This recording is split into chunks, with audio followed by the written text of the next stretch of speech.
ভাবি কয় তুই উড়ি আর কি ভাই যাইস আমরা ভাই যে বেড়াই আইস।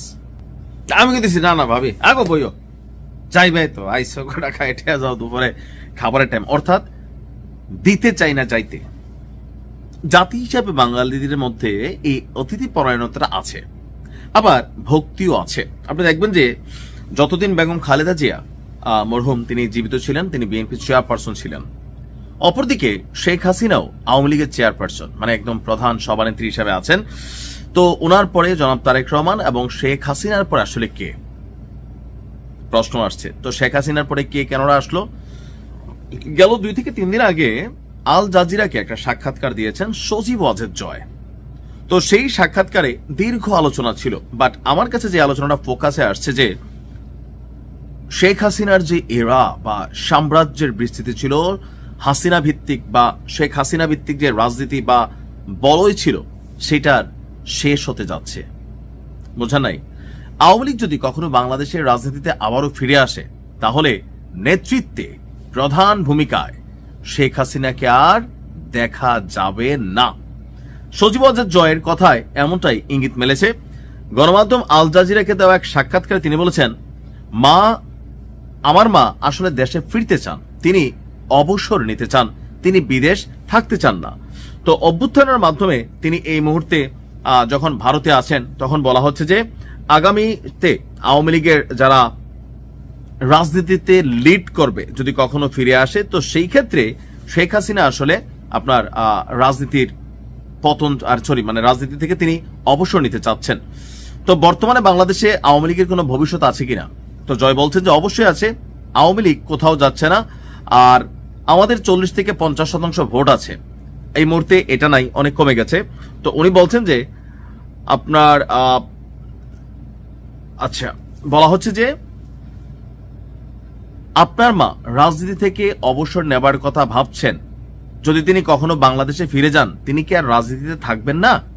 তো সজীব ওয়াজেদ জয় বলছেন না, তার বয়স হয়েছে 78 বছর, এমনিতেই এটা তার শেষ মেয়াদ হতো, তিনি অবসর নিতে চাচ্ছেন। তো তখন প্রশ্ন ছিল যিনি উপস্থাপক, তাহলে এটাকে কি শেখ হাসিনা যুগের সমাপ্তি বলা যায়? জয় বললেন সম্ভবত তাই। তো বাংলাদেশে আওয়ামী লীগকে আগামী দিনে কারা লিড করবে, এটা নিয়ে শেখ হাসিনা সরকার ক্ষমতায় থাকতেই আলোচনা ছিল যে কোনো সময় আওয়ামী লীগের নেতৃত্ব ছেড়ে দিবেন শেখ হাসিনা। তো কার কাছে যাবে? বাংলাদেশের যে পরিবারতান্ত্রিক রাজনীতি আছে, বিএনপি, আওয়ামী লীগ বা জাতীয় পার্টি, তো সেখানে পরিবারের হাতেই যায়। তবে বিএনপির বেলায় আগে থেকেই জনাব মরহুম আরাফাত রহমান কোকো, তিনি আপনার রাজনীতিতে এতটা অ্যাক্টিভ ছিলেন না, ব্যবসা বিভিন্ন নিয়ে ব্যস্ত ছিলেন। তারেক রহমান রাজনীতিতে অ্যাক্টিভ ছিলেন, তো সেই কারণেই তিনি রাজনীতিতে টিকে আছেন।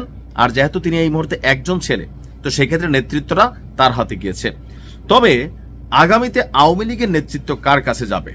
যেহেতু শেখ হাসিনার ছেলে মেয়ে 2 জন, আবার ওনার বোনও আছেন, তো পরিবারতন্ত্র হিসাবে এটা শেখ রেহানা অথবা সজীব ওয়াজেদ জয়। তো সজীব ওয়াজেদ জয় আওয়ামী লীগ ক্ষমতায় থাকাকালীন তিনি আসলে রাজনীতিতে ওইভাবে কনফ্লিক্ট কানেক্টেড ছিলেন না। তিনি ব্যবসা বাণিজ্য বিভিন্ন ইস্যুতে কানেক্টেড থাকলেও সরাসরি রাজনীতির ময়দানে বক্তব্য দেওয়া, দলকে কন্ট্রোল করা অথবা কোনো দায়িত্ব নেওয়া এরকম ছিল না। শেখ হাসিনার হাতেই সবকিছু ছিল। তখন আলোচনায় ছিল শেখ রেহানার নাম। বাট 5ই আগস্টের পর সজীব ওয়াজেদ জয়কে বিশ্ব মিডিয়া প্রাধান্য দিচ্ছে। রয়টার্স থেকে শুরু করে আল জাজিরা বা বিভিন্ন যে ইন্টারন্যাশনাল গণমাধ্যমগুলো, তিনি সেখানে সাক্ষাৎকারও দিচ্ছেন। সোশ্যাল মিডিয়া বা অনলাইন প্ল্যাটফর্মে তিনি কথাও বলছেন। তো কেউ কেউ মনে করছেন যে মুজিব থেকে সজীব, অর্থাৎ আগামী দিনে আওয়ামী লীগের নেতৃত্বে আসতে পারেন সজীব ওয়াজেদ জয়, শেখ মানে যে পুতুল না। কিন্তু কথাবার্তা বিভিন্ন কিছুতে এতদিন একটা আলোচনা ছিল যে পুতুলই হতে যাচ্ছেন আগামীতে আওয়ামী লীগের মূল কাণ্ডারি। বাট রাইট নাও আমার কাছে 5ই আগস্ট পরবর্তী সময় আওয়ামী লীগের ভূমিকা দেখা বা সজীব ওয়াজেদ জয়ের ভূমিকা দেখা আমার কাছে মনে হয়েছে যে পুতুল টোটালি সাইলেন্স আছেন, আর আন্তর্জাতিক মিডিয়া বা বিভিন্নভাবে সাক্ষাৎকার দিচ্ছেন, কথা বলছেন দল নিয়ে, রাজনীতি নিয়ে, ভবিষ্যৎ নিয়ে, সেটা হচ্ছে সজীব ওয়াজেদ জয়। আবার আওয়ামী লীগের নেতাকর্মীরাও মুজিব থেকে সজীব এরকম একটা পারসেপশন বা ন্যারেটিভ তৈরি করার চেষ্টা করছেন। তার মানে সবকিছু ঠিকঠাক থাকলে আগামীতে আওয়ামী লীগের দায়িত্ব নেবে সজীব ওয়াজেদ জয়, যদি কখনো বাংলাদেশে আওয়ামী লীগ ফিরে আবার রাজনীতির সুযোগ পায়। আর হাসিনা যুগের যেই মানে উত্থান ছিল, সেটা শেষ হতে যাচ্ছে।